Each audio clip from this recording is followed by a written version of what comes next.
వ్యక్తం వక్తుం నీయునక్తి స్మ సాక్షాత్ వ్యక్తం వక్తుం నీయునక్తి స్మ సాక్షాత్ ఏనం ధన్యం భువనే మన్యమానః.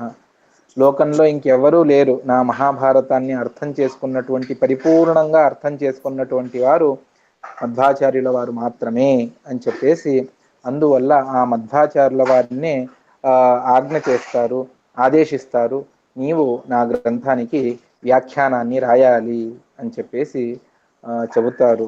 ఆ విధంగా సమగ్రమైనటువంటి మహాభారతం యొక్క హృదయం ఏమున్నది, దాని అభిప్రాయం ఏమున్నది అని తెలిపేటువంటి అత్యుత్కృష్టమైనటువంటి గ్రంథం అది తాత్పర్య నిర్ణయము అని చెబుతారు. అందులో ఇవాల్టి నుండి ప్రారంభం చేస్తూ ఉన్నాము. ఉదయం మంగళాచరణం ఒక శ్లోకాన్ని చెప్పి తర్వాత మళ్ళీ సాయంత్రం 4 గంటలకు ప్రతిరోజు కూడా పాఠం ఉంటుంది. అందులో మొట్టమొదటి శ్లోకం ప్రారంభ మంగళాచరణం ఏమిటి అంటే,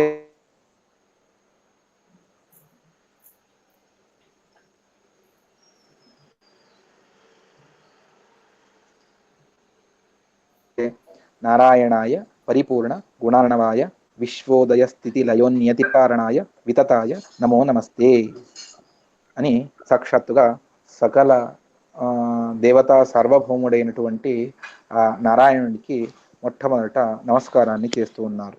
నారాయణాయ తే నమో నమః, నారాయణ నీకు నమస్కారము. ఇక్కడ తే అని ఒక శబ్దాన్ని ఆచార్యుల వారు ప్రయోగం చేశారు. అంటే మనకందరికీ కూడా భగవంతుడు ప్రత్యక్షంగా కనపడడు, ఎదురుగా లేడు. కానీ మధ్వాచార్యుల వారి సౌభాగ్యం, భగవంతుడు అనంత రూపాలతో ఎదురుగా కనిపిస్తూ ఉంటాడు. అందువల్ల ఆ నారాయణ నీకు నమస్కారము, ఎదురుగా ప్రత్యక్షంగా అపరోక్షంగా కనిపిస్తూ ఉన్నటువంటి నీకు నేను నమస్కారాన్ని చేస్తాను. అది కూడా నమో నమః అని చెప్తూ ఉన్నారు.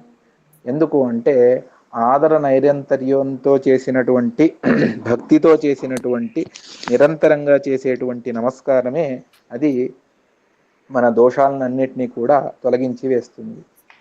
ఇక్కడ అనేక విషయాలను చెప్పాలి, కానీ ఒక్కొక్కటి నెమ్మదిగా నేను చెప్తాను. సామాన్యంగా గ్రంథారంభంలో ఒక మంగళాన్ని అందరూ కూడా ఆచరణ చేస్తారు. ఇది మధ్వులనే కాదు, అంటే వైష్ణవులనే కాదు, బ్రాహ్మణులనే కాదు, ఎవరైనా కూడా ఆస్తికులు ఎవరెవరైతే ఉన్నారో వాళ్ళందరూ కూడా గ్రంథ ప్రారంభంలో ఒక మంగళాచరణాన్ని, అది ఏ దేవత అయినా కానివ్వండి, ఆ దేవతను ప్రారంభంలో నమస్కారం చేసి కొంతమంది నారాయణ, కొంతమంది కృష్ణుణ్ణి, కొంతమంది నరసింహ రూపాన్ని, కొంతమంది శివుడిని, కొంతమంది గణపతిని, కొంతమంది సరస్వతిని, ఈ విధంగా ఒక్కొక్కరు తమ ఇష్టదైవాన్ని నమస్కారం చేసుకొని ప్రారంభం చేస్తారు. ఎందుకు అంటే గ్రంథం ఏ విఘ్నాలు లేకుండా పరిపూర్తి అవ్వాలి అనేటువంటి ఉద్దేశమే వాళ్ళకు ఉంటుంది. అంటే పాపం ఉంటే విఘ్నాలు వస్తాయి, విఘ్నం అంటే మధ్యలో ఆగిపోవడం అని. ఆ పాపం ఉంటేనే విఘ్నాలు, పాపం లేకపోతే విఘ్నాలు లేవు. కానీ మధ్వాచార్యుల వారికి ఏ పాపమూ లేదు, అయినా కూడా మరి ఎందుకు మంగళాచరణాన్ని చేస్తారు అంటే శిష్యహితతయా, శిష్యులకు అది అర్థం కావాలి, శిష్యులు నిర్విఘ్నంగా దీన్ని అధ్యయనం చేయాలి అనేటువంటి ఉద్దేశంతోనే మధ్వాచార్యుల వారు మంగళాచరణాన్ని చేస్తూ ఉన్నారు. అది కూడా నిర్విఘ్నంగా శిష్యులు అధ్యయనం జరగాలి అని నమో నమః ఆదరంతో భక్తితో 2 సార్లు, ఎన్ని విఘ్నాలు ఉంటాయో అన్ని నమస్కారాలను చేయాలి అని. అందువల్ల ఇక్కడ ద్విరుక్తి నమో నమః అని 2 సార్లు చెప్పి అన్ని విఘ్నాలు కూడా దూరం అవ్వని అని. ఇప్పుడు ఎవరికి నమస్కారం చేయాలి? మధ్వాచార్యుల వారికి భగవంతుడు ప్రత్యక్షుడిగా ఉన్నాడు, కానీ మనకు లేడు కదా. అంటే దానికి ఆ స్వరూపం తెలియాలి అంటే అతడి లక్షణాలు ఏంటో అది మనకు తెలియాలి. మొబైల్ అంటే మనం శబ్దంతో చెప్తాం, కానీ అది తెలియాలి అంటే ఈ విధంగా ఉంటుంది, దాని ఆకారం ఇది, దాని పనులు, క్రియ ఇవన్నీ కూడా ఈ విధంగా చేసుకుంటాము, దానివల్ల అన్ని ఉపయోగాలు ఉన్నాయి అని మనం ఎవరికో మొబైల్ గురించి వివరణ ఇస్తాం. వివరణ ఇచ్చేటప్పుడు దాని లక్షణాలు ఏవైతే ఉన్నాయో ఆ లక్షణాల గురించి మనం చెబుతాం. ఆ విధంగా ఇక్కడ కూడా భగవంతుడి లక్షణాలు ఏమిటి, ఎందువల్ల మనం అతడికి నమస్కారాన్ని చేయాలి అంటే ఆ లక్షణాల గురించి చెబుతారు. ఏమిటది అంటే నారాయణ స్వరూపం ఏమిటి అంటే పరిపూర్ణ గుణార్ణవాయ, విశ్వోదయ స్థితిలయోన్యతి ప్రదాయ జ్ఞానప్రదాయ విబుధాసుర సౌఖ్య దుఃఖ సత్కారణాయ వితతాయ అని ఇన్ని విశేషణాలను ఆ నారాయణుడికి ఇచ్చి, అంటే నారాయణుడికి తెలిపి ఆచార్యుల వారు నమస్కారాన్ని చేస్తూ ఉన్నారు. ఎటువంటి స్వరూపం నారాయణుడిది అంటే పరిపూర్ణ గుణాలనవాయ. భగవంతుడికి అనంత గుణాలున్నాయి.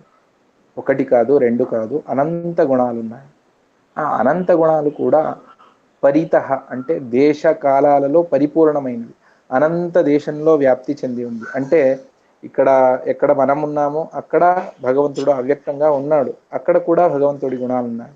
స్వర్గంలో ఉన్నది, భూమి మీద ఉన్నది, పాతాళంలో ఉన్నది, వైకుంఠంలో భగవంతుడు ఉన్నాడు. అక్కడంతా కూడా భగవంతుడి గుణాలు వ్యాప్తి చెంది ఉన్నాయి. కాలతః అనంతత్వం. కాలతః అంటే ఈ సమయంలోనే భగవంతుడికి గుణాలు ఉన్నాయి, వెనకటికి లేవు అని లేదు. అనాది కాలం నుండి ఉన్నాయి. ఇంకో 2 సంవత్సరాలు మాత్రమే దాని వ్యాలిడిటీ, తర్వాత మళ్ళీ భగవంతుడు దాన్ని రీఛార్జ్ చేయాలి అని లేదు.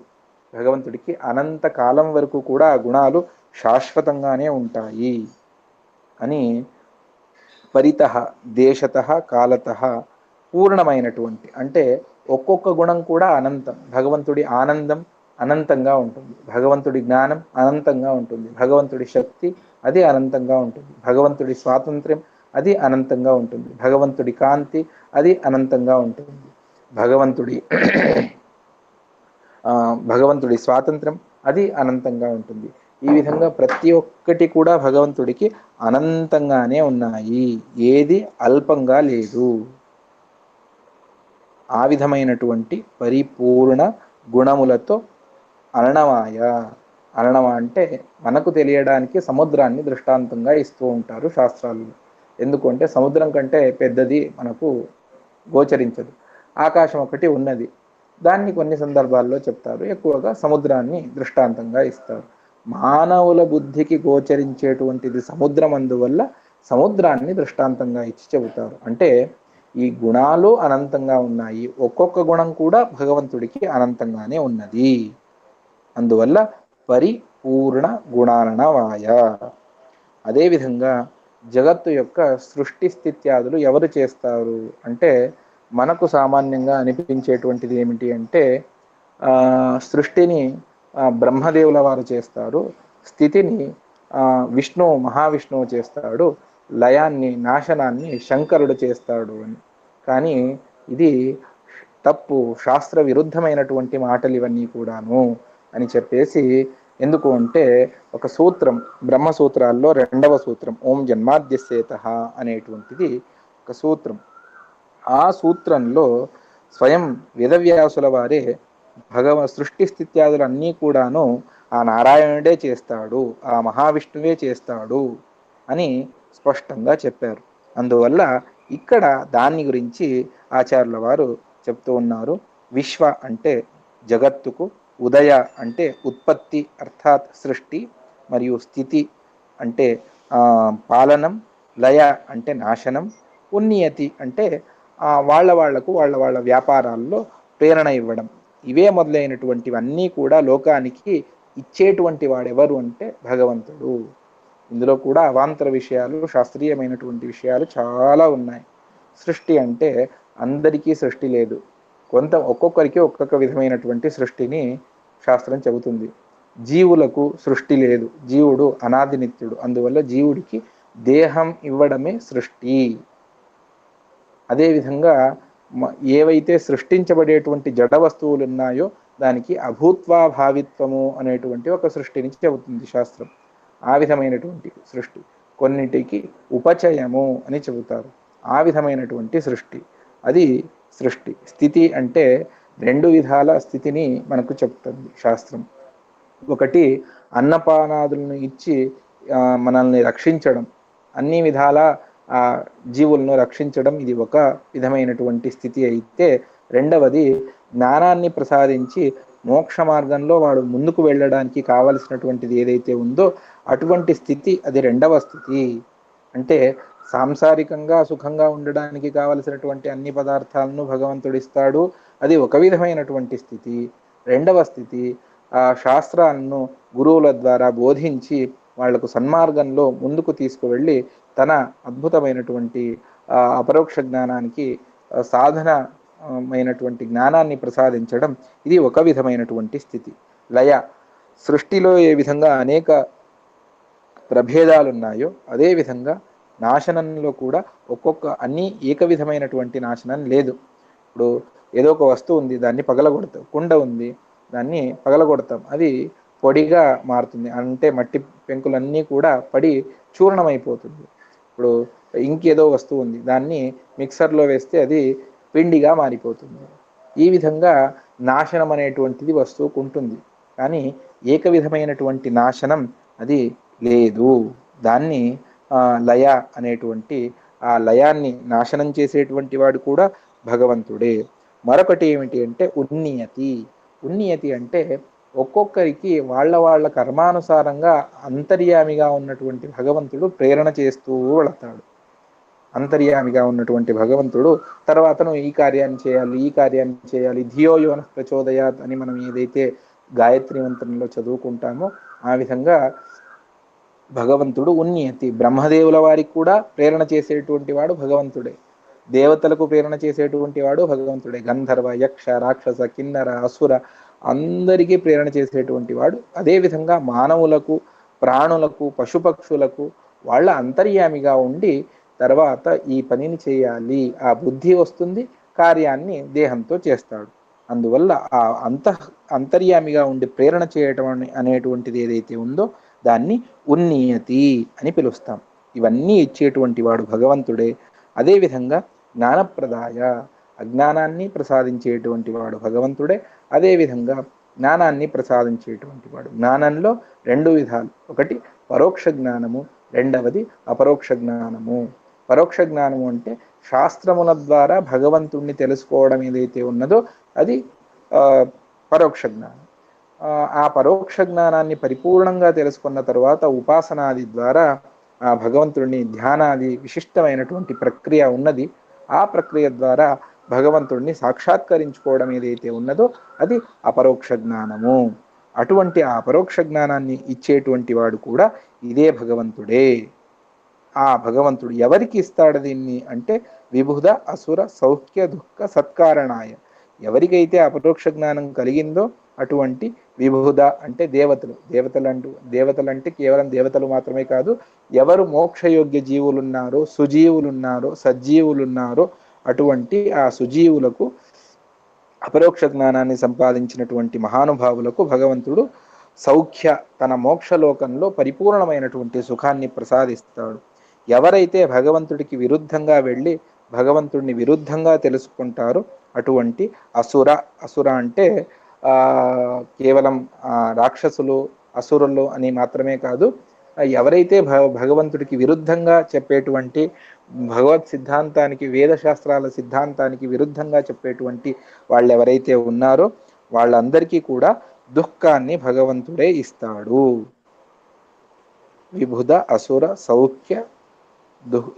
విబుధాసుర సౌఖ్య దుఃఖ సత్కారణాయ.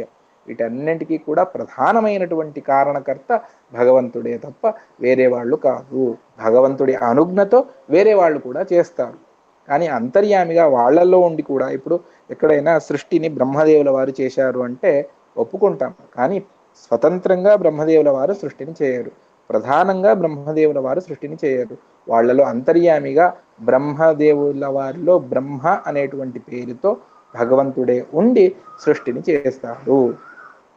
అదేవిధంగా నాశనం, శంకరుడు నాశనాన్ని చేస్తాడు అంటే రుద్రదేవుల వారు లయాన్ని చేస్తారు. లయకర్త అంటే స్వతంత్రంగా రుద్రదేవుల వారికి ఆ సామర్థ్యం లేదు, అంతర్యామిగా భగవంతుడు రుద్ర అనేటువంటి పేరుతోనే ఆ శంకరుల్లో ఉండి వాళ్ళే, భగవంతుడే స్వతంత్రంగా చేస్తాడు. వాళ్లను నిమిత్త మాత్రంగా చేసి, ఏ విధంగా కృష్ణుడు గీతలో అర్జునుడికి బోధిస్తాడు, నువ్వు యుద్ధాన్ని చెయ్యి అంటే నేనే, అది నా వల్ల కాదు అంటే నిమిత్త మాత్రం భవసవ్యసాచి, నీవు నిమిత్తడు మాత్రమే, నేనే నీ అంతర్యామిగా ఉండి చేయిస్తాను అని భగవంతుడు ఏ విధంగా చెప్తాడో అదేవిధంగా ఆ అందరిలో ఉండి ఆ వ్యాపారాలను చేయించేవాడు ప్రధాన కారణకర్త అయినటువంటి వాడు మాత్రం నారాయణుడు.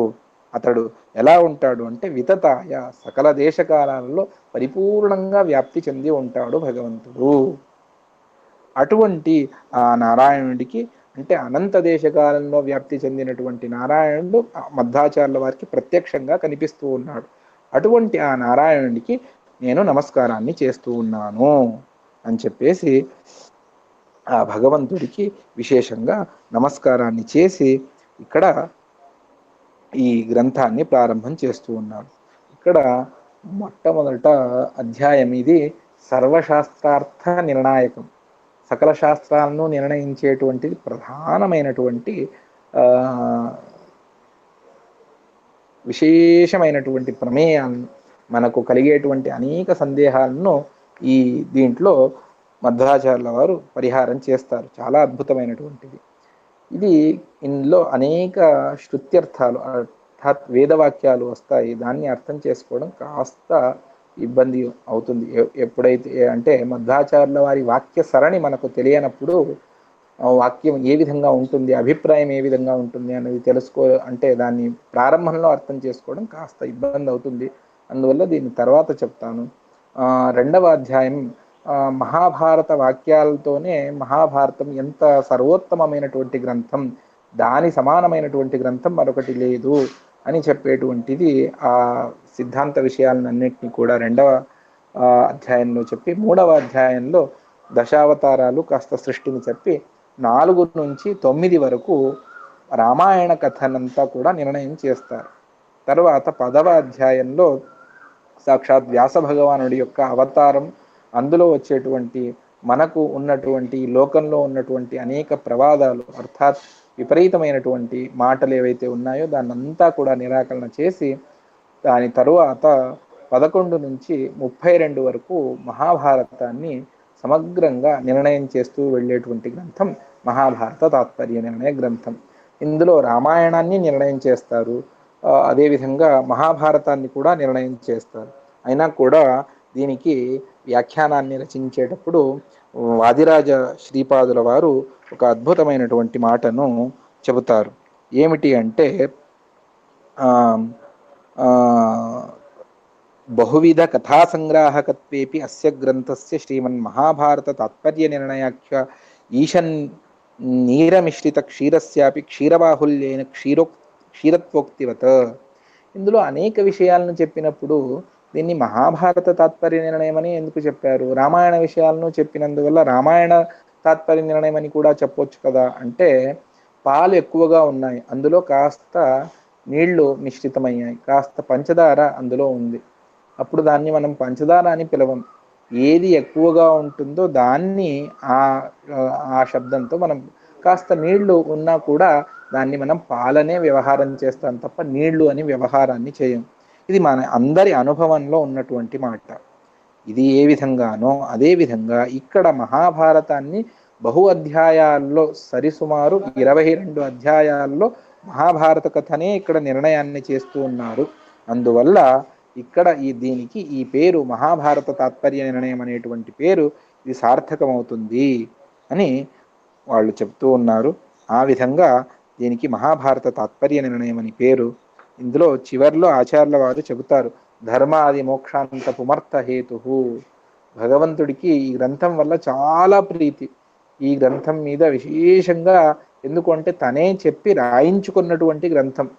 ఇప్పుడు ఎవరైనా మనకు ఈ పని చెయ్యి అని చాలా కావలసినటువంటి వాళ్ళు, మా తండ్రినో తల్లినో ఇది చాలా అనివార్యం, ఈ పని నువ్వే చేయాలి అని మనకు చెప్పినప్పుడు మనం చేస్తే దానివల్ల వాళ్ళకి ఎంత సంతోషం కలుగుతుంది.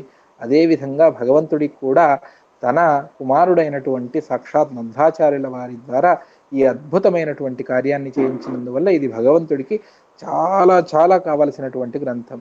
అందువల్ల బ్రహ్మసూత్ర భాష్యం ఏ విధంగానో అదే విధంగా అంతటి విశిష్టమైనటువంటి ఖ్యాతిని సంపాదించినటువంటి గ్రంథం ఈ మహాభారత తాత్పర్య నిర్ణయము అని ధర్మ అర్థ కామ మోక్షాలను ఇది ప్రసాదిస్తుంది, ఇందులో ఏ సందేహం లేదు అని స్పష్టంగా ఆచార్యుల వారే మనకు చెబుతారు. అంతటి దివ్యమైనటువంటి జ్ఞానాన్ని ప్రసాదించేటువంటి పరమాద్భుత గ్రంథం అది మహాభారత తాత్పర్య నిర్ణయము అని చెబుతారు. దీనికి అనేక మంది వ్యాఖ్యానాన్ని చేసినటువంటి మన మధ్వ పరంపరలో అనేక మంది వ్యాఖ్యానాన్ని చేశారు. సాక్షాత్తుగా జయతీర్థుల వారి, టీకాచార్యుల వారి శిష్యులు వ్యాసతీర్థుల వారు, వాళ్ళదే మొట్టమొదటి వ్యాఖ్యానం. దాని తర్వాత వాదిరాజ స్వాముల వారిది, వేదాంగ తీర్థుల వారిది ఉన్నది. అనేక యతీశ్వర్లు వ్యాఖ్యానాన్ని చేశారు, సత్యాభినవ తీర్థులు, ఈ మధుసూదన భిక్షు అని చెప్పేసి. దాని తర్వాత అనేక గృహస్థ విద్వాంసులు, అంటే సన్యాసులు కానటువంటి గృహస్థులుగా ఉండి దీన్ని వ్యాఖ్యానం చేసినటువంటి మహానుభావులు ఎందరో ఉన్నారు. అక్కడక్కడ ఒక్కొక్క కొన్ని విషయాలను అన్నిటినీ చెప్పడానికి కుదరదు. అందువల్ల కొన్ని విషయాలను అక్కడక్కడ సంగ్రహించి ఈ పాఠంలో ప్రతిరోజు చెప్తాను అని చెప్పేసి చెబుతూ ఈ మొదటి శ్లోకాన్ని ఇక్కడితో సమాప్తి చేసి పాఠాన్ని కూడా సమాప్తి చేస్తాను. మళ్ళీ సాయంత్రం 4 గంటలకు మళ్ళీ పాఠం ప్రారంభమవుతుంది. అందరూ సరిగ్గా 4 గంటలకు సిద్ధంగా ఉంటే మళ్ళీ పాఠాన్ని వినవచ్చు. శ్రీకృష్ణార్పణమస్తు. మరొక విషయం, మీ దగ్గర పుస్తకం ఉంటే అది మీకు లాభం ఎక్కువ. అది లేకపోతే దాన్ని ప్రింట్అవుట్ గాను లేకపోతే జిరాక్స్ గాను చేసి పెట్టుకుంటే, సర్వమూల గ్రంథాలు అన్ని తెలుగులో ఉన్నవి. ఆ తెలుగులో ఉన్నటువంటి గ్రంథ మహాభారత తాత్పర్య నిర్ణయం అని ఉన్నది.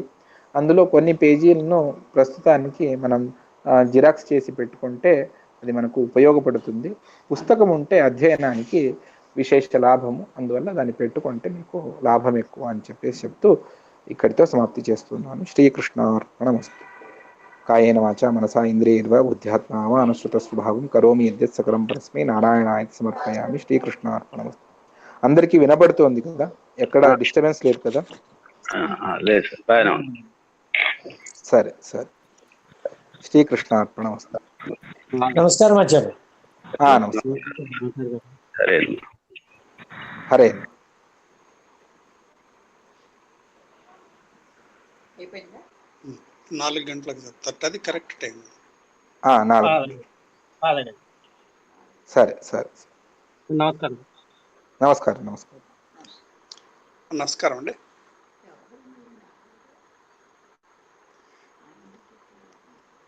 ఎవరు మరి తెలియదు.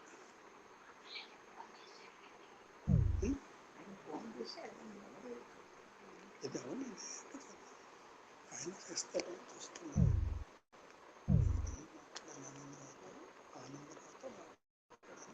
చెప్తారేమో చేస్తారు.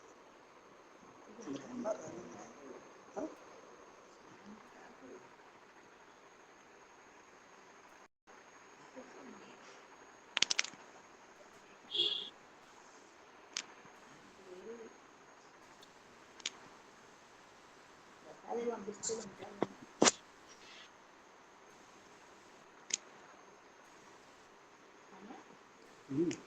అసలు వివరాలు కనుక్కుంటే ఏంటి ఏంటి అంటే దేని గురించి చెప్తారు? హలో.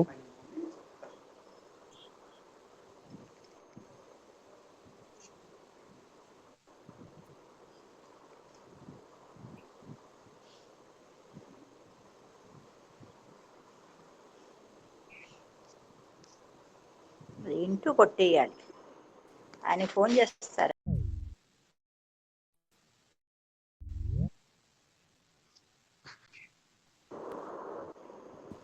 ఇది ఇక్కడ ఆయన ఫోన్ అంటే ఇది కొట్టాలి. అది ఆయన ఇప్పుడు చెప్తున్నా ఆయనకి ఇదిగో.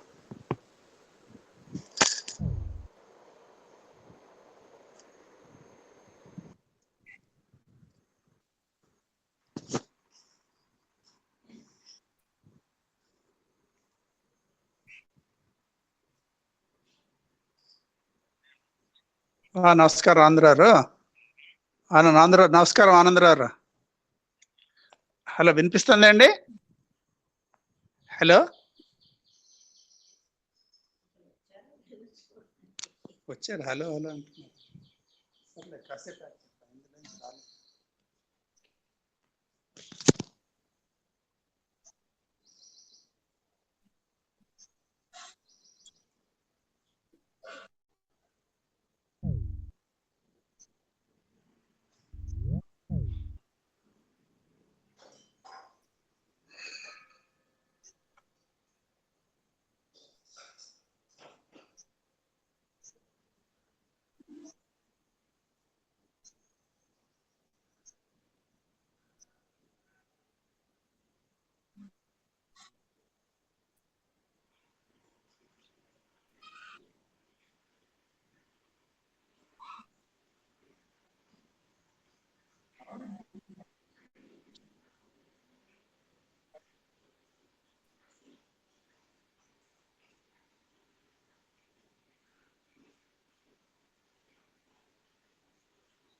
సర్వోత్కృష్టుడు, అందరికంటే ఉత్తముడు అని చెప్తూ ఉన్నారు.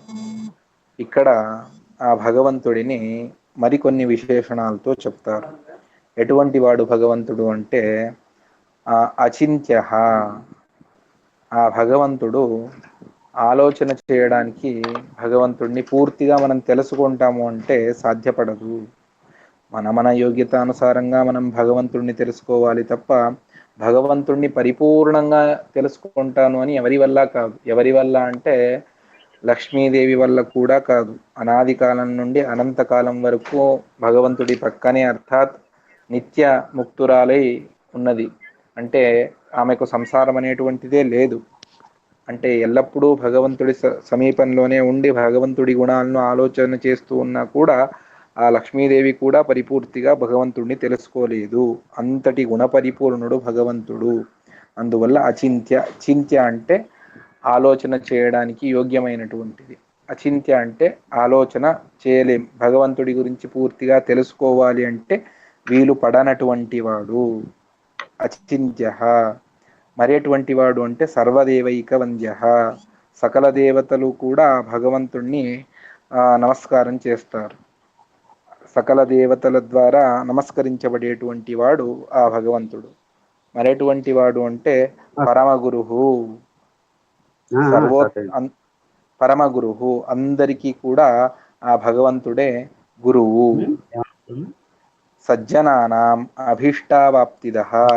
ఎవరైతే సజ్జనులైతే ఉన్నారో, అర్థాత్ భగవద్భక్తి, అదే విధంగా హరే నమః హరే నమః. ఎవరో మాట్లాడుతూ ఉన్నారు, ఎవరు మాట్లాడవద్దండి. అందరికీ వినిపిస్తోంది కదా? వినిపిస్తుందండి. వాళ్ళు మ్యూట్ చేసినట్లేదు. సరే సరే, మ్యూట్ చేయండి. సజ్జనానాం, సకల సజ్జనులకు, అభీష్టావాప్తిద, కావలసినటువంటి అంతా కూడా ఇచ్చేటువంటి వాడు భగవంతుడు. అభీష్ట, మనకు ఏదైతే ఇష్టమో దాన్ని యొక్క అవాప్తి అంటే దాన్ని మనం పొందడం, అటువంటి దాన్ని చేసేటువంటి వాడు భగవంతుడు. ఇంకెటువంటి వాడు అంటే నిఖిల గుణ గణాలన, సకల గుణములతో పరిపూర్ణమైనటువంటి వాడు భగవంతుడు. అటువంటి వాడు నిత్య నిర్ముక్త దోష. గుణములు ఉన్నాయి అంటే దోషములు కూడా భగవంతుడికి ఉన్నాయా అంటే భగవంతుడికి ఏ దోషము లేదు. భగవంతుడికి అజ్ఞానం లేదు. భగవంతుడికి పారతంత్ర్యం లేదు. భగవంతుడికి అల్పశక్తి అనేటువంటిది లేదు. భగవంతుడికి దుఃఖం అనేటువంటిది లేదు. భగవంతుడికి రోగం అనేటువంటిది లేదు. భగవంతుడికి సంసారం అనేటువంటిది లేదు. భగవంతుడికి జన్మ లేదు. భగవంతుడికి మరణం లేదు. ఈ విధంగా ఏ దోషాలు కూడా భగవంతుడికి లేవు. కానీ అన్ని గుణాలు, జ్ఞానానంద, శక్తి, స్వాతంత్ర్యం అనేటువంటి గుణాలన్నీ కూడా భగవంతుడికి ఉన్నాయి. అటువంటి ఆ భగవంతుడు సరసిజ నయన, కమలం వలె వికసితమైనటువంటి నయనం, అర్థాత్ కళ్ళు గలవాడు. అసౌ, అటువంటి శ్రీపతి, లక్ష్మీపతి అయినటువంటి ఆ భగవంతుడు నహ, మనకు మానదహ, అర్థాత్ జ్ఞానాన్ని భగవంతుడు మనకు ప్రసాదించని. ఎందుకంటే ఇప్పుడు మనం ప్రయత్నం చేసేటువంటిది భగవత్ తత్వజ్ఞానం కొరకే. అందువల్ల ఆ భగవంతుడు మనకు పరిపూర్ణమైనటువంటి జ్ఞానాన్ని, పరిశుద్ధమైనటువంటి జ్ఞానాన్ని మనకు ప్రసాదించని అని చెప్పేసి స్తోత్రం చేస్తూ ఉన్నారు. ఈ శ్లోకం ఏదైతే ఉందో, జయతి హరిరచింత్య సర్వదేవైక వంద్య పరమగురురభీష్ట వాప్తిద సజ్జనానాం, ఈ శ్లోకం మహాభారతంలో వేదవ్యాసుల వారు ఒక మంగళాచరణాన్ని చేశారు. ప్రారంభంలో నారాయణం సురగురుం జగదేకనాథం భక్తప్రియం సకలలోక నమస్కృతంచ త్రైగుణ్యవర్ విభుమాద్యమీశం వందే భవగ్నమరాసుర సిద్ధవంద్యం. ఆ శ్లోకానికి వ్యాఖ్యాన రూపంగా ఈ శ్లోకాన్ని మధ్వాచార్యుల వారు రచన చేశారు అని చెప్పేసి చెబుతారు. అంతటి ఉత్తమమైనటువంటి శ్లోకం ఈ శ్లోకము అని చెప్పేసి. ఎందుకు అంటే అక్కడ ఉన్నటువంటి విశేషణాలని అక్కడ నారాయణ అని వేదవ్యాసుల వారు నారాయణం సురగురు అని చెప్పారు. ఇక్కడ హరిహి అని మధ్వాచార్యుల వారు చెప్తూ ఉన్నారు. అదేవిధంగా అక్కడ విభు మాధ్యమీశం అని విభు అని చెబుతారు. అందువల్ల ఆ భగవంతుడు సర్వసమర్థుడు, భగవంతుడిని పరిపూర్ణంగా తెలుసుకోవడం సాధ్యపడదు అని. దాన్నే ఇక్కడ నిఖిల గుణపూర్ణ అనేటువంటి దాంతో, అదేవిధంగా అచింత్య అనేటువంటి 2 పదాలతో ఇక్కడ స్తోత్రాన్ని చేస్తూ ఉన్నారు. అక్కడ సకల లోక నమస్కృతం, అమరాసుర సిద్ధవంద్యం అనేటువంటి 2 పదాలను వేదవ్యాసుల వారు చెప్పారు. దానికి అనుగుణంగానే ఇక్కడ సర్వదేవైక వంద్య అనేటువంటి అర్థాన్ని ఇక్కడ చెప్తూ ఉన్నారు. అదేవిధంగా సురగురుం జగదేకనాథం అని సురగురుం అని చెప్పారు. దాన్నే ఇక్కడ పరమగురు అనేటువంటి శబ్దంతో ఆచార్యుల వారు చెప్తూ ఉన్నారు. అక్కడ భవగ్నం అని ఒక మాటను చెబుతారు. దాన్ని ఇక్కడ సజ్జనానాం అభీష్టావాప్తిద, సజ్జనులకు కావలసినటువంటి మోక్షాన్ని, అర్థాత్ భవం అంటే సంసారం, సంసారాన్ని నాశనం చేసేటువంటి వాడు భగవంతుడు. అంటే స్వస్వరూపభూతమైనటువంటి ఆనందాన్ని ఇచ్చేటువంటి వాడు భగవంతుడు. దాన్ని ఇక్కడ సజ్జనానాం అభీష్టావాప్తిద అని చెప్తూ ఉన్నారు. ఈ విధంగా అక్కడ చెప్పినటువంటి ఆ శ్లోకానికి వ్యాఖ్యాన రూపంగా మధ్వాచార్యుల వారు ఇక్కడ చెప్తూ ఉన్నారు. అర్థమైందా? వినబడుతుంది కదా అందరికీ? ఏ ప్రాబ్లం ఏం లేదు కదా? డిస్టర్బెన్స్ ఏం లేదు కదా? ఏం డిస్టర్బెన్స్ లేదండి, బాగుంది, వినిపిస్తుంది. సరే. ఉక్త పూర్వాధ్యాయే శాస్త్రా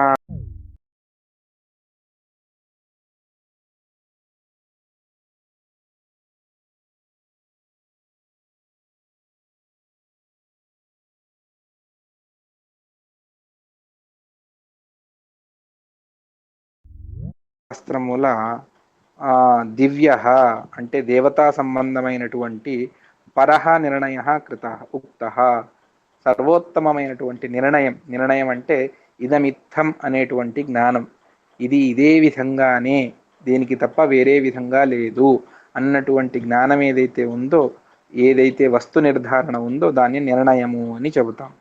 అంటే భగవంతుడి యొక్క గుణపూర్ణత్వాన్ని, అదేవిధంగా దేవతా తారతమ్యాన్ని, భగవంతుడిని మనం చేరుకోవలసినటువంటి విధానం ఏదైతే ఉందో భక్తి మార్గం, దాని గురించి అక్కడ నిర్ణయాలను ఆచార్యుల వారు చెప్పారు.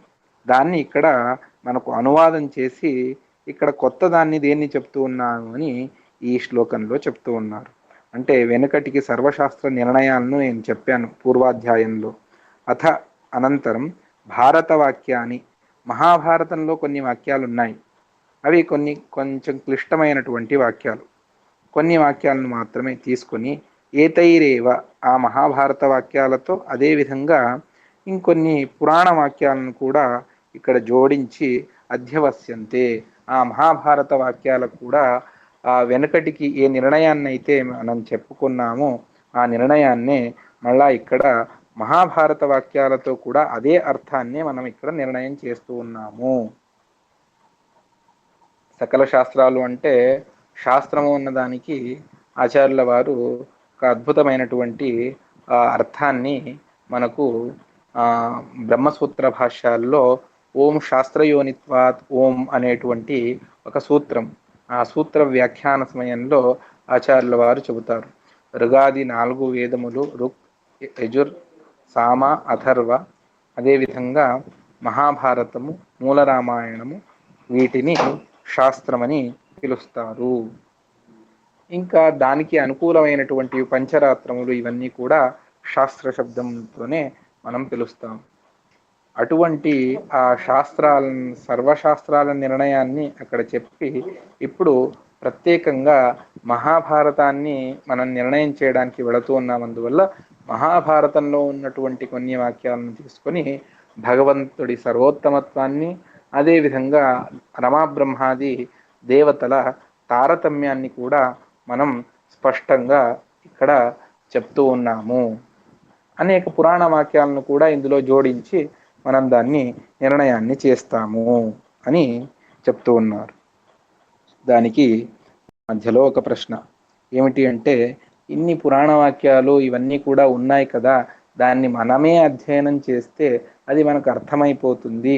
అందువల్ల మనకు ప్రత్యేకంగా నిర్ణయం ఎందుకు, మీరెందుకు ఈ గ్రంథాన్ని రచన చేస్తూ ఉన్నారు అని శిష్యులు ఆక్షేపాన్ని చేస్తే దానికి ఆచార్యుల వారు, మధ్వాచార్యుల వారు సమాధానాన్ని చెప్పాలి. అందువల్ల ఎందుకు ఈ మహాభారతాన్ని నిర్ణయం చేయడానికి, మహాభారత అర్థాన్ని నిర్ణయం చేయడానికి నేను ఉద్యుక్తుణ్ణి అవుతూ ఉన్నాను అంటే వేదవ్యాసుల వారు ఆజ్ఞ చేశారు. వేదవ్యాసులు వారు కూడా ఎందుకు ఆజ్ఞ చేశారు అంటే దానికి కారణాన్ని సుమారు ఒక 4 శ్లోకాల వరకు దాని గురించి మధ్వాచార్యుల వారు శ్లోక రూపంలో మనకు చెప్తూ ఉన్నారు.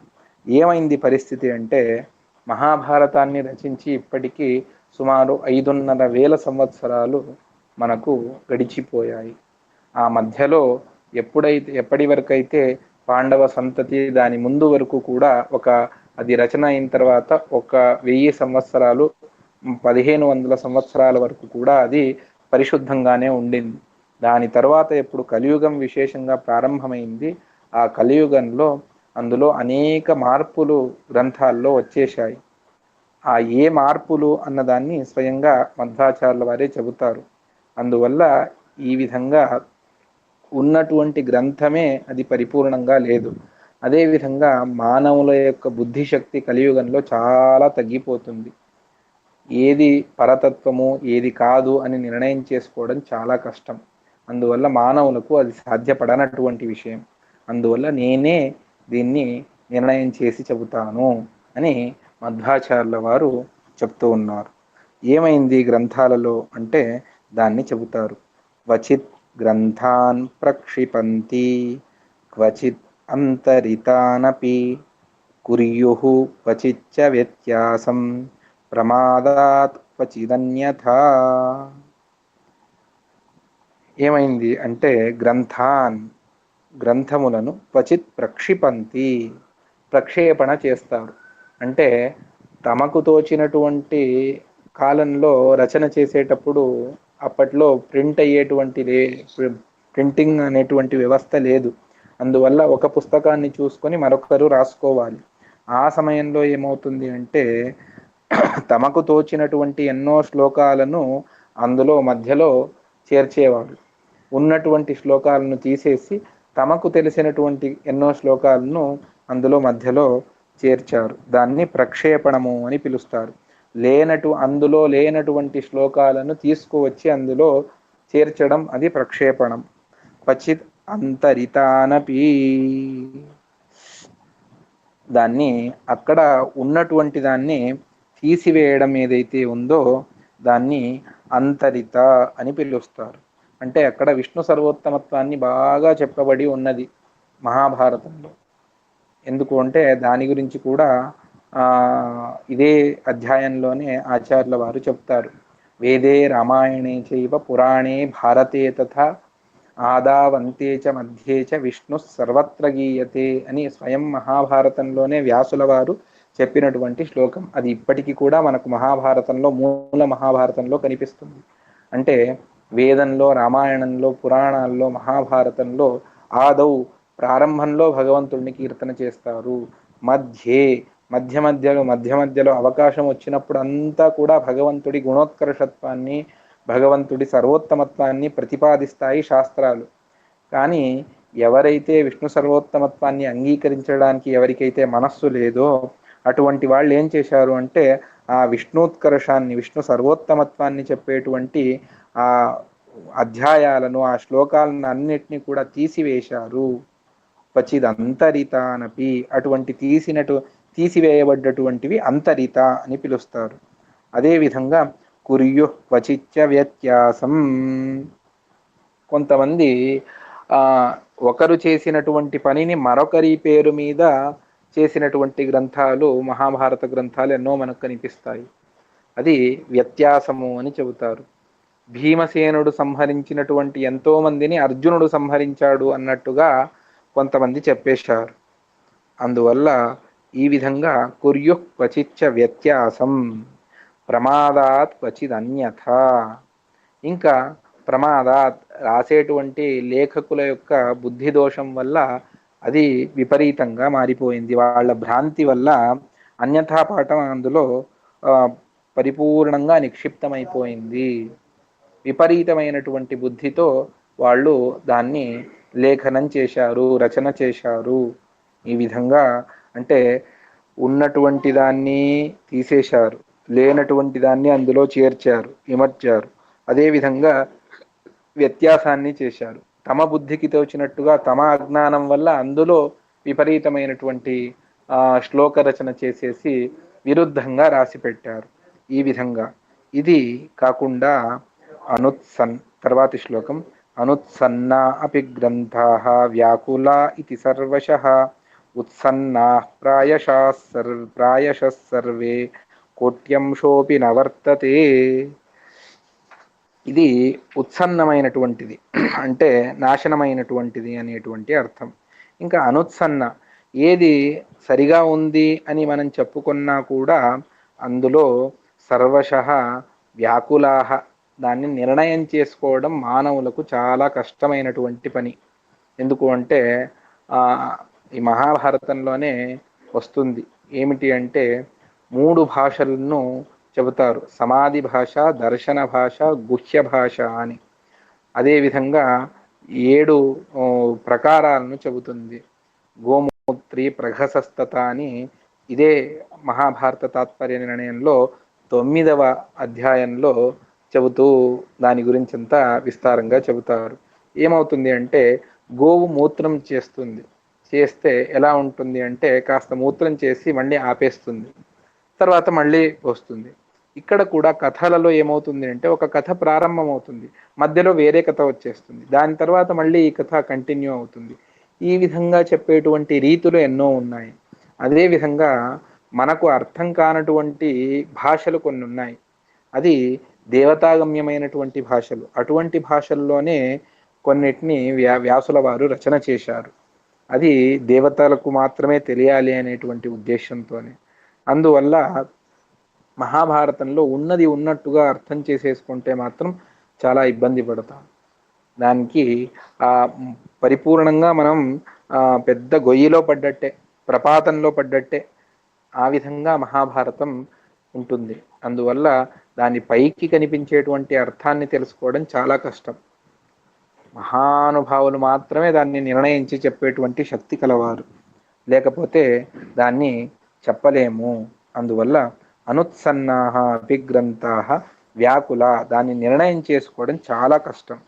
ఉత్సన్నాః ప్రాయశః సర్వే మిగిలిన గ్రంథాలు ఏవైతే ఉన్నాయో అందులో కోట్యంశం అంటే 1 కోటిలో 1 అంశం కూడా మనకు, 1 భాగం కూడా మనకు లేదు. నవర్తతే కోట్యంశం కూడా లేదు.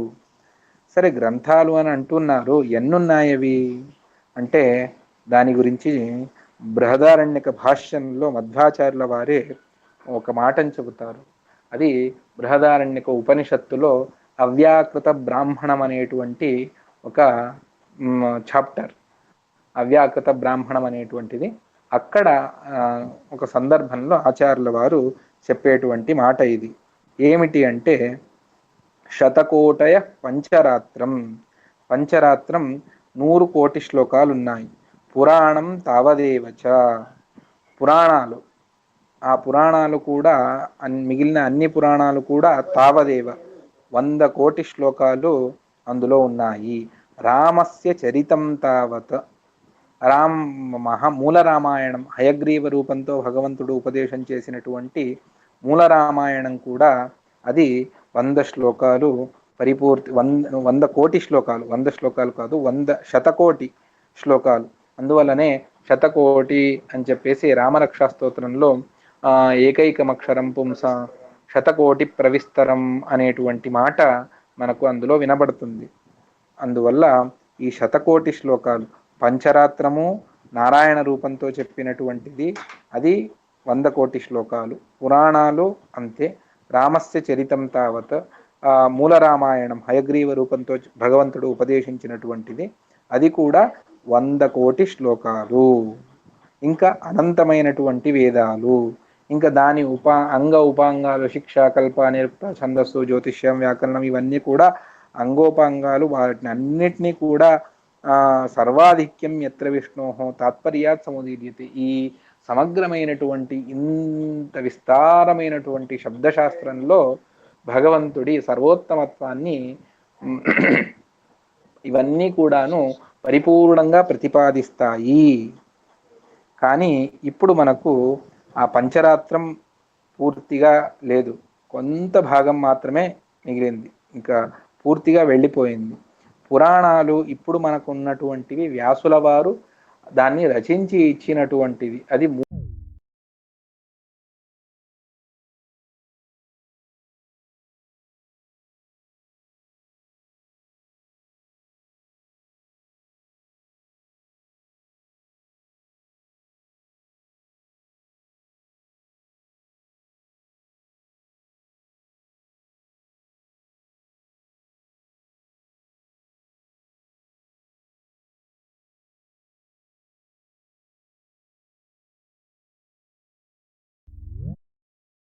మిగిలిన 23 శాఖలు కూడా ఇప్పుడు మనకు లభించవు.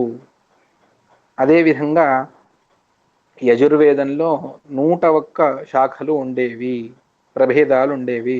అందులో ఇప్పుడు మాధ్యాందిన శాఖ, అదేవిధంగా తైత్తిరీయము అని చెప్పి ఉండేవి. అందులో ఇప్పుడు కౌతుమ, జైమినీయ అనేటువంటి 2 శాఖలు మనకు లభిస్తాయి. అథర్వవేదంలో 8 ఉండేవి, అందులో 1 మాత్రమే ఇప్పుడు మనకు 8, 12 ఉండేవి, అందులో 1 మాత్రమే ఇప్పుడు మనకు లభిస్తుంది. దీనిని స్వయంగా అంటే పాణిని వ్యాకరణానికి వ్యాఖ్యానాన్ని మహాభాష్యమని, పాతంజల మహాభాష్యము అని పిలుస్తారు. ఆ పాతంజల మహాభాష్యాన్ని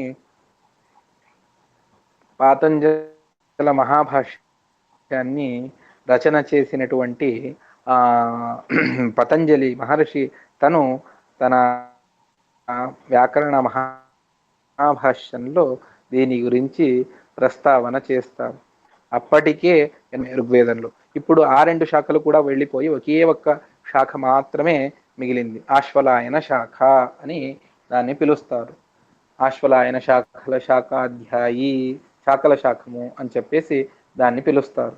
ఈ విధంగా ఉన్నటువంటిది ఋగ్వేదం యొక్క పరిస్థితి.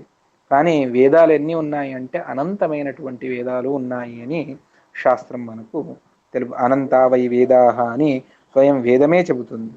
ఇంతటి విస్తారమైనటువంటి శబ్దశాస్త్రాన్ని నిర్ణయం చేసుకోవాలి అంటే అది మానవ అల్పబుద్ధికి, మానవ ఆయుష్కు సరిపడనటువంటిది. అందువల్ల ఆచార్యుల వారు నిర్ణయాన్ని చేయవలసి వచ్చింది. ఇప్పుడు దాంట్లో కోట్యంశం కూడా, అంటే కోటిలో 1 భాగం కూడా మనకు ఈ కలియుగంలో లేదు. అర్థమైందా? గ్రంథోప్యేవం విలులితః, 5వ శ్లోకం. గ్రంథోప్యేవం విలులితః కిం వర్తో దేవదుర్గమః కళావేవం వ్యాకులితే నిర్ణయాయ ప్రచోదితః. గ్రంథోప్యేవం విలులితః, ఈ విధంగా ఆ గ్రంథం సమగ్రమైనటువంటి గ్రంథాలన్నీ కూడా విలులితః, నిర్ణయాన్ని చేసుకోవడానికి ఏది ఇందులో చెప్పేటువంటి తత్వము అని నిర్ణయం చేసుకోవడానికి ఆ మూల గ్రంథం, మూల అక్షరాలు, శ్లోకాలు, దాన్ని నిర్ణయం చేసుకోవడమే మనకు చాలా కష్టం. ఇంకా దేవదుర్గమః అర్థః కిము, దేవతలకు కూడా సాధ్యపడనటువంటి విశిష్టమైనటువంటి అర్థాలను బోధించేటువంటి శాస్త్రాలు ఇవన్నీ కూడా. అటువంటి దేవతలకు దుర్గమమైనటువంటి అర్థాల విషయంలో ఇంకేం చెప్పాలి మనం? మూల శ్లోకాలే మనకు సరిగా లేనప్పుడు దాన్ని అర్థం ఇదే విధంగానే నిర్ణయం చేసుకోవడం ఎవరికి తెలుసు? ఎవ్వరికీ సాధ్యపడనటువంటి విషయం ఇది. కళావేవం వ్యాకులితే, కలియుగంలో ఈ విధంగా అంతా కూడా నిర్ణయాన్ని చేసుకోవడానికి సాధ్యపడనప్పుడు నిర్ణయాయ ప్రచోదితః, దీన్ని నిర్ణయం చెయ్యి అని ప్రచోదన చేశారు. ఎవరు? వ్యాసుల వారు. ఉత్తర బదరికాశ్రమానికి వెళ్ళినప్పుడు ఈ మహాభారతాన్ని నువ్వు నిర్ణయం చేయాలి, దాన్ని ఆ నిర్ణయార్థాన్ని, మహాభారతాన్ని తెలుసుకునేటువంటి శక్తి మానవులకు లేదు, మానవులకు అది సాధ్యపడనటువంటి విషయం. అందువల్ల దాన్ని నిర్ణయం చేసి అందులో ఏ తత్వాన్ని అయితే చెప్పామో ఆ తత్వాన్ని నువ్వు నిర్ణయం చేసి తెలుపు చాలు. అందువల్లనే మహానుభావులు, గురువులు ఎప్పుడు ఒక మాటను చెప్తూ ఉండేవారు. ఏమిటి అంటే, మహాభారతం ఇది మానవులకు ఇచ్చినటువంటి అంటే మానవులకు చెప్పినటువంటి గ్రంథం కానే కాదు. ఇది దేవతా విషయమైనటువంటిది. మానవులకు ఇచ్చినటువంటిది భాగవత శాస్త్రం మాత్రమే.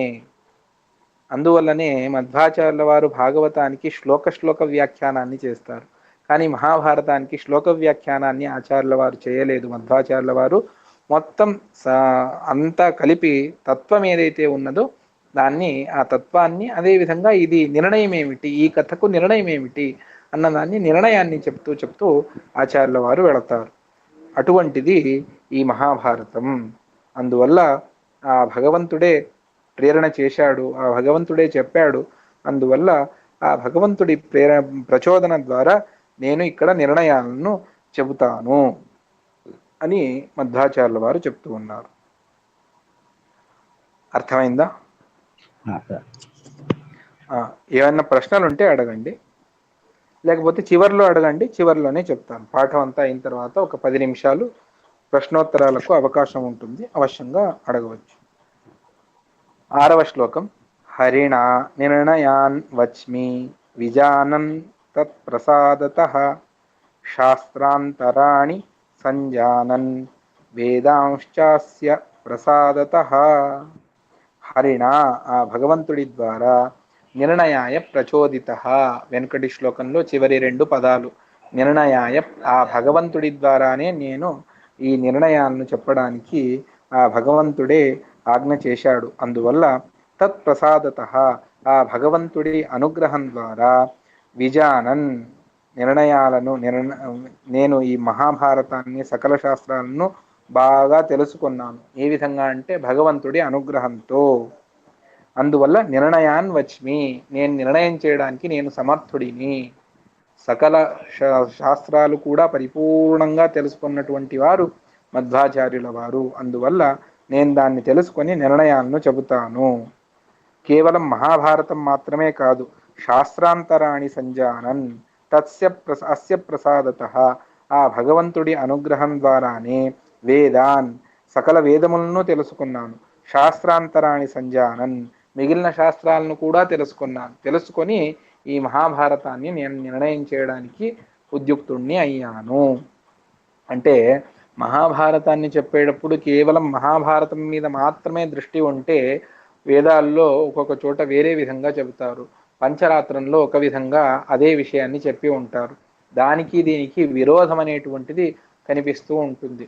అటువంటప్పుడు ఆ విరోధాలను అన్నిటినీ కూడా పరిహారం చేసి ఈ తత్వాన్ని నిర్ణయం చేయాలి. అటువంటి సమయంలో కేవలం మహాభారతం మీద మాత్రమే దృష్టి పెడితే అది పరిపూర్తి అవ్వదు. అందువల్ల సకల శాస్త్రాలు, సకల వేదాలు, శబ్ద రాశి అన్నటువంటిది ఏదైతే ఉందో ఆ సమగ్రమైనటువంటి వాంగ్మయాన్ని మస్తిష్కంలో, అర్థాత్ బుద్ధిలో ఉంచుకొని దాని ద్వారా మనం నిర్ణయాలను చేయాలి.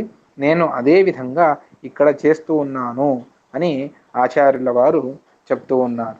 ఇది అందువల్లనే ఇక్కడ వ్యాఖ్యానంలో చెప్పేటప్పుడు అందరూ కూడా ఒక మాటను చెబుతారు. విశేషంగా వాదిరాజ శ్రీచరణుల వారు ఒక మాటను చెబుతారు. ఇది మాధ్వగ్రంథస్యాభిసంధిం విదుర్దేవ న మానవాహ. మధ్వాచార్యుల వారి గ్రంథాలను తెలుసుకోవాలి అంటే అది దేవతలే అయి ఉండాలి తప్ప మానవులకు అది సాధ్యపడదు. అంటే మధ్వాచార్యుల వారి గ్రంథ విశేషాలను తెలుసుకోవడానికి దేవతలు మాత్రమే సమర్థులు. మనం ఊరికే పైన ఉన్నటువంటి ఏదో కాస్త కొద్ది అర్థాన్ని మాత్రమే మనం తెలుసుకోగలం. 5% 10% మనం తెలుసుకోవచ్చు. నిజంగా దీన్ని పరిపూర్ణంగా తెలుసుకునేటువంటి వారు దేవతలే. ఇదే మాటను మధ్వ విజయంలో 11వ సర్గంలో చెబుతారు నారాయణ పండితాచార్యుల వారు. మధ్వాచార్యుల వారు బ్రహ్మసూత్ర భాష్యాలను వ్యాఖ్యానం చేస్తూ ఉంటే పైన శేషదేవుల వారు, అదేవిధంగా సనకాది మహర్షులందరూ కూడా వచ్చి ప్రతిరోజు మధ్వాచార్యుల వారు చెప్పేటువంటి ఆ భాష్యాన్ని, బ్రహ్మసూత్ర భాష్యాలను అధ్యయనం చేసేవాళ్ళు. ఈ విధంగా అది దేవతాగమ్యమైనటువంటి శాస్త్రాలు ఇవన్నీ కూడా మధ్వాచార్యుల వారు చెప్పేటువంటిది. అందువల్లనే దీన్ని అధ్యయనం చేస్తే అతి శీఘ్రంగా భగవంతుడు మోక్షాన్ని ప్రసాదిస్తాడు అన్నది ఎందుకు అంటే ఇదే కారణం చేతనే.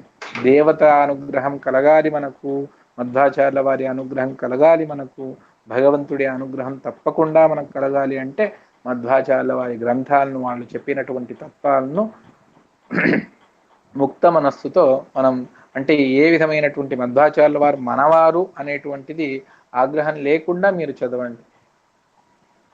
ఒక్క ఈ తాత్పర్య నిర్ణయం చదవడం వల్లనే పరిపూర్ణంగా జ్ఞానం వస్తుంది అని నేను చెప్పను, కానీ ఇది ఒక మాధ్యమం. ఇది ఇక్కడ ప్రమేయాలను వివరణ చేస్తూ వెళతారు. దీనికి అనుబంధంగా ప్రమాణ శాస్త్రాలు ఉన్నాయి. ఇది ఎందుకు ఇదే విధంగా తెలుసుకోవాలి అన్నటువంటి దాన్ని నిర్ణయం చేసేటువంటిది ప్రమాణ శాస్త్రాలు. దానికోసమే మధ్వాచార్యుల వారు అనువ్యాఖ్యానాన్ని, దానిపైన టీకాచార్యుల వారు అర్థాత్ జయతీర్థుల వారు శ్రీమన్యాయసుధా గ్రంథాన్ని, దానికి అనుబంధంగా విష్ణుతత్వ నిర్ణయం, తత్వోద్యోతం మొదలైనటువంటి దివ్య గ్రంథాలను రచన చేసి ఇచ్చారు. దానివల్ల ఇది ఇదమిత్తం, ఇది ఇదే సరి అయినటువంటిది, ఇది కాదు అని తెలుసుకోవడానికి మనకు వీలు పడుతుంది. అందువల్ల ఈ అన్ని గ్రంథాలను మనం తెలుసుకుంటే అప్పుడు సాధ్యాసాధ్యాలను, ఏది ఎందుకు ఈ విధంగా చెప్పారు, ఎందుకు ఇది ఇదే విధంగా తెలుసుకోవాలి అన్నది సాధ్యపడుతుంది. అందువల్ల సకల శాస్త్రాలను తెలుసుకునే నేను ఈ నిర్ణయాలను చెప్తున్నాను తప్ప అన్యథా ఒక్క మహాభారతం మీద మాత్రమే ఫోకస్ చేసి నేను సర్వథా ఈ గ్రంథాలని నిర్ణయం చేయడం లేదు అని మధ్వాచార్యుల వారు చెప్తూ ఉన్నారు.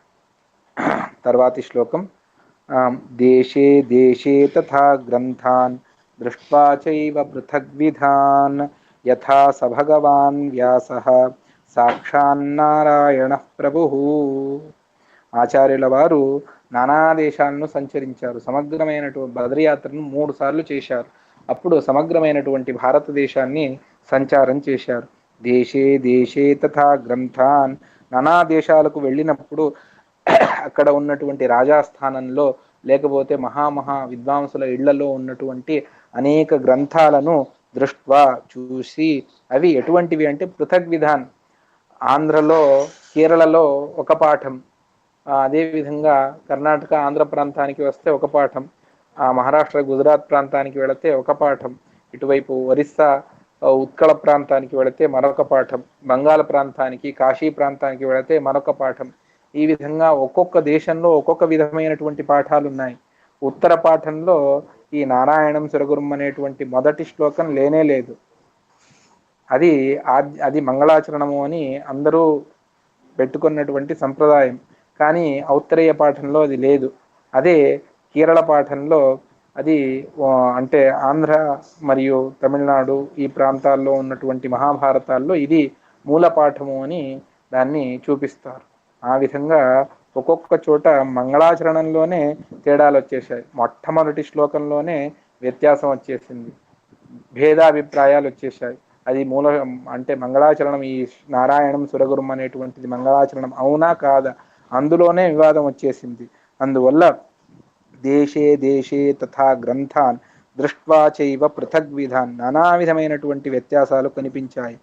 అవన్నీ తీసుకొని యథాస భగవాన్ వ్యాసః సాక్షాన్ నారాయణ ప్రభు, సాక్షాత్ నారాయణ అవతారమైనటువంటి ప్రభు, సర్వసమర్థుడైనటువంటి భగవాన్, షడ్గుణైశ్వర్యపూర్ణుడైనటువంటి వ్యాసః, వేదవ్యాసుల వారు సహా ఏ విధంగా, తర్వాతి శ్లోకం, జగాద భారతాద్యేషు తథా వక్షే తదీక్షయా సంక్షేపాత్ సర్వశాస్త్రార్థం భారతార్థానుసారతః.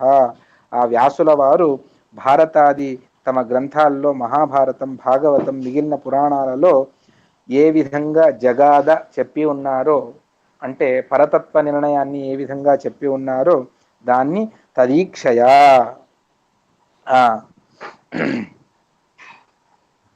ఆ భగవంతుడి యొక్క ఈక్షయ అంటే అతడి ఇచ్ఛానుసారంగా, అతడికి ఏ విధంగా మనస్సులో ఉన్నదో. ఎందుకంటే గ్రంథాన్ని రచించినటువంటి వారు వ్యాస భగవాన్ల వారు, వాళ్ళ మనస్సుకు తగ్గట్టుగానే రాయాలి తప్ప వాళ్ళకు విరుద్ధంగా రాస్తే వాళ్ళకది ఎలా మనస్సుకు అంటే ఒప్పుకోవడానికి వీలు పడుతుంది. అందువల్లనే బ్రహ్మసూత్ర భాష్య రచనాన్ని చేసినప్పుడు కూడా నారాయణ పండితాచార్యుల వారు మధ్వ విజయంలో ఒక మాటను చెబుతారు. 9వ సర్గంలో వ్యాసదేవ హృదయాతి వల్లభం. మొట్టమొదటి గుణం ఏమిటి అంటే బ్రహ్మసూత్ర భాష్యాలకు అంటే వ్యాసుల వారికి ఏది అభిప్రేతమైనటువంటి విషయమో ఆ అభిప్రాయాన్నే వాళ్ళు ఇక్కడ వ్యక్తం చేశారు. ఎవరు? మధ్వాచార్యుల వారు భాష్యంలో. అదేవిధంగా ఇక్కడ కూడా తదీక్షయ, వ్యాసుల వారి మనస్సుకు వాళ్ళ ఇచ్ఛానుసారంగానే నేను ఈ నిర్ణయాలను చెబుతాను. అదేవిధంగా సంక్షేపాత్, అత్యంత సంక్షేపంగా, సర్వశాస్త్రార్థం వక్షే, సకల శాస్త్రార్థాన్ని, శాస్త్రాల్లో ప్రధానమైనటువంటి ప్రమేయాలు ఏవైతే ఉన్నాయో దాన్ని కూడా చెబుతాను.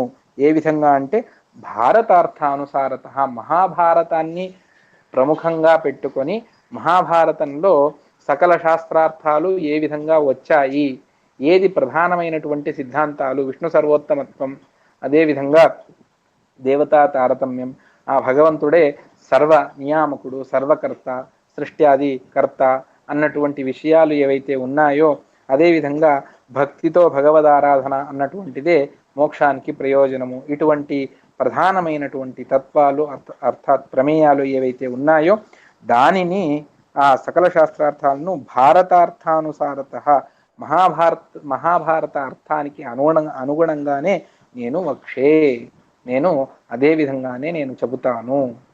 అందువల్ల ఇక్కడ మహాభారతంలో ఉన్నటువంటి వాక్యాలను తీసుకునే ఈ ప్రమేయాలను, విష్ణు సర్వోత్తమత్వాది ప్రమేయాలను మధ్వాచార్యుల వారు చెబుతారు. దాన్ని మనం ఇక క్రమంగా తెలుసుకుంటూ పోతాం. ఏవైనా ప్రశ్నలు ఉంటే అడగండి, నేను దానికి సమాధానం చెబుతాను. పాఠం ఇక్కడితో సమాప్తి చేస్తాను. ఈ మంగళాచరణం ఉంది కదండి, జయతి హరిచించ సర్వదేవేకం అని. అది ఇప్పుడు మనం మంగళహారతి ఇచ్చేటప్పుడు కూడా చేస్తూ ఉంటాం కదా. అవును. ఇక్కడేమో మంగళాచరణం, అక్కడేమో అంతా అయిపోయిన తర్వాత మనం హరికి కాదు, మంగళం అంటే శుభం, ప్రారంభంలో దాన్ని ఆచరణ చేయడము అని అర్థం, అంతే తప్ప దాన్ని మనం అన్యత్ర వినియోగించుకోవచ్చు, లేదని కాదు. భగవంతుడిని కీర్తించడం ఏదైతే ఆ విధంగా మనం తెలుసుకోవడము అని అర్థం, అంతే. దాన్ని ప్రారంభంలో చేయాలా చివరిలో చేయాలా అని కాదు, గ్రంథారంభంలో దాన్ని చేసినటువంటిది, అందువల్ల దాన్ని అదే విధంగానే చేయాలి. నిత్య దోషం లేనివాడు మనకు మంగళం ఇవ్వాలి అని సర్వదా జయం చేయాలి. తదీక్షయ అంటే ఈక్షయ అంటే చూడటమని కదా. అంటే రెండు అర్థాలను మనం చేసుకోవచ్చు. తదీక్షయ అంటే వాళ్ళ దృష్టి అని. వాళ్ళ దృష్టి అంటే వాళ్ళ వ్యాసుల వారి దృష్టి ఎక్కడున్నది అంటే ఈ ప్రమేయాలను, అర్థాత్ మహాభారతంలో వాళ్ళు ఎక్కడ దృష్టి పెట్టారు అంటే ఈ తత్వ నిర్ణయం చేయడంలోనే వాళ్ళ దృష్టి ఉన్నది. దానికి అనుగుణంగా అంటే ఈక్ష అంటే ఇచ్ఛ అన్నటువంటి అర్థాన్ని కూడా మనం చేసుకోవచ్చు, తప్పు లేదు. ఇచ్ఛ అనే అర్థం కూడా వస్తుంది. వస్తుంది.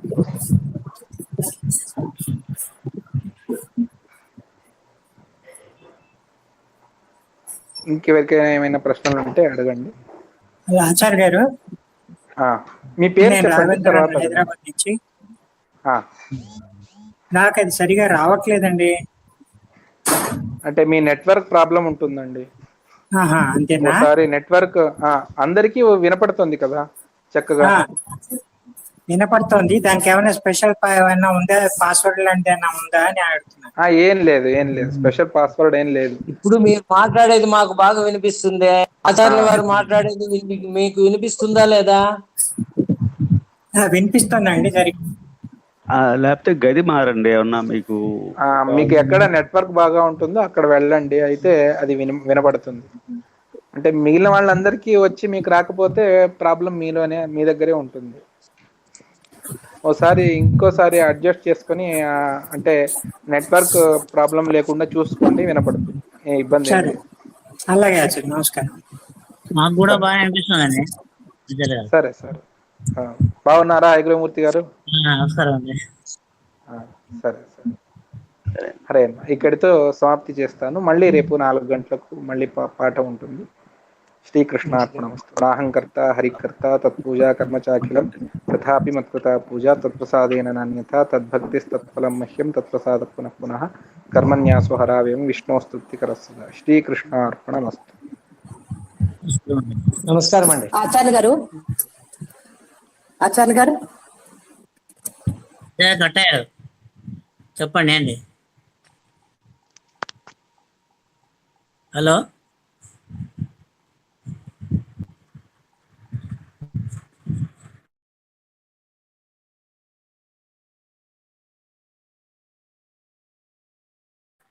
నమస్కారం. జై శ్రీరామ్. మూర్తి గారు జై శ్రీరామ్. ఆ,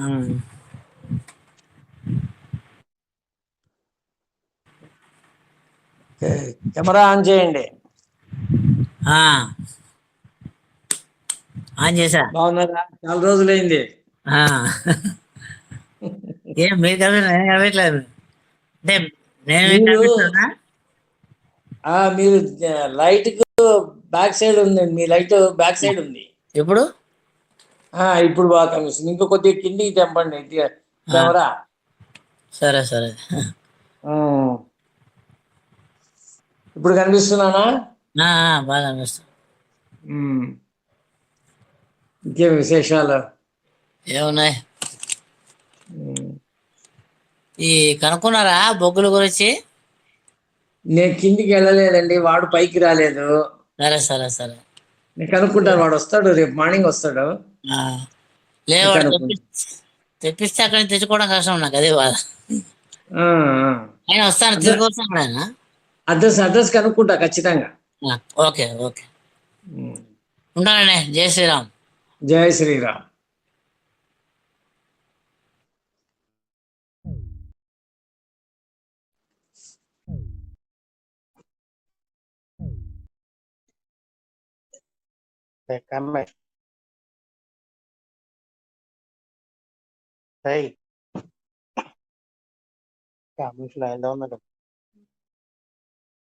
వాయిస్ రావట్లే.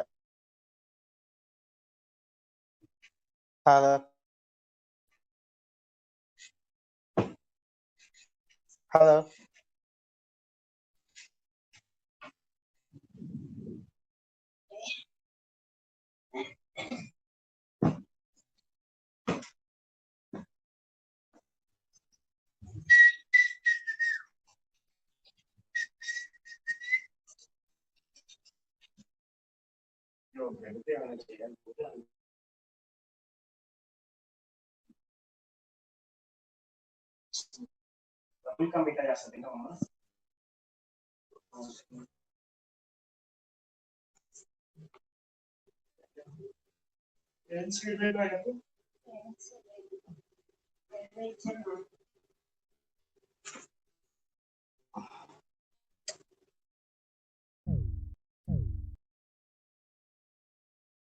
ఇది ఎలా క్లోజ్ చేయాలి? అది ఏదో క్లాస్ పెట్టేది.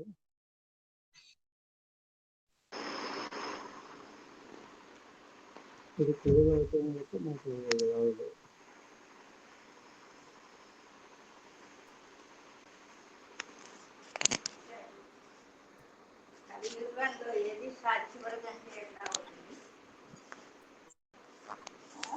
ఏది సాధ్యపడదంటే చేయొద్దని కాదు, ప్రయత్నం చేయండి ప్రయత్నం చేస్తారు. అది అంతే. దేవతలకే ఆయన రాసినవన్నీ దేవతలు అంటే